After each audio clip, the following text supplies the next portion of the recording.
Rachel Thompson always tells herself she's grateful. On paper, she's got a good life.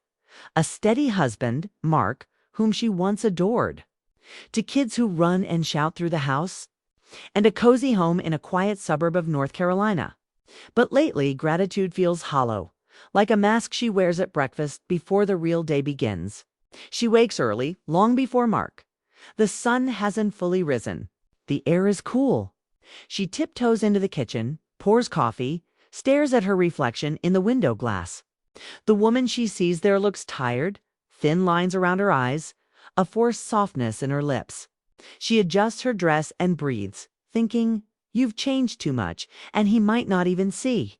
The household stirs. The kids argue over breakfast, and Mark appears at the counter yawning, asking whether she needs help. She shakes her head. He kisses her cheek and moves on. He's kind, always kind, but kindness can grow familiar, safe, but dull. Over toast and juice, their words are clipped. Schedules, school, chores. She replies, but with half her mind elsewhere. After the kids leave for school and Mark departs for work, the house is quiet. Rachel sits at the window, watching morning light slide across the floorboards.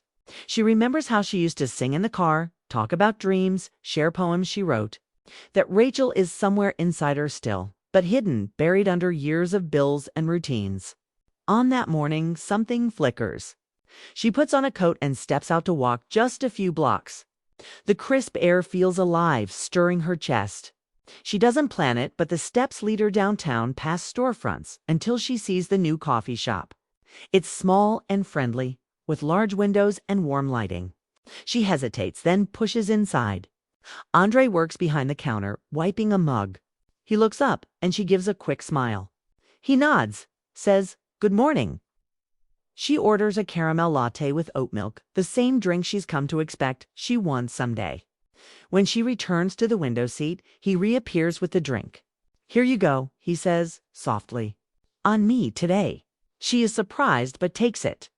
The warmth in the cup seeps into her hands. She offers a weak smile. He hesitates, then slides into the seat across from her while waiting for customers. They begin to talk. He asks about her day. She tells him she's a mom, that she's been homeschooling during summers, that she used to work in publishing. He listens. They talk about books. She loves old novels, poetry she hasn't touched in years. She mentions a favorite author, and his eyes brighten. He says he read all of her favorite ones too. Their laughter is light, and she feels a spark she hasn't felt in a long time. It startles her, makes her heart skip. He doesn't press for more. He simply listens and says, "You have a gentle voice." She looks away, startled by the compliment. She doesn't know how to respond. In her mind, she half longed to feel seen again, but she didn't dare expect it. Minutes turn into longer minutes. Their conversation wanders. He asks about her childhood. She tells him about a summer when she lived by a lake, collecting pebbles and dreaming of being a writer. He tells her about his own memories, growing up in the city, moving south for work, chasing small dreams. She glances at her watch. Time has slipped by. She stands to leave. He offers to walk her out. Side by side, they push open the door and step into the street. The autumn air chills her cheeks. He asks, "You'll come back tomorrow?" She nods, startled at how her heart wants to say yes. Back at home, she enters quietly. The house is still. She finds Mark asleep on the couch, the TV low.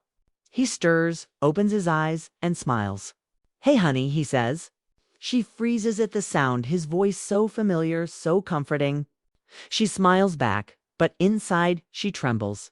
She brushes past him, heading upstairs to change. In the mirror, she sees him deep asleep, and she feels a sinking weight in her chest. He has no idea. Rachel lies awake later, in the dark. The whisper of memory in Andre's gentle eyes, his laughter replays. She touches the sheet beside her, empty. She wonders where she ended and longing began, and whether she can ever go back.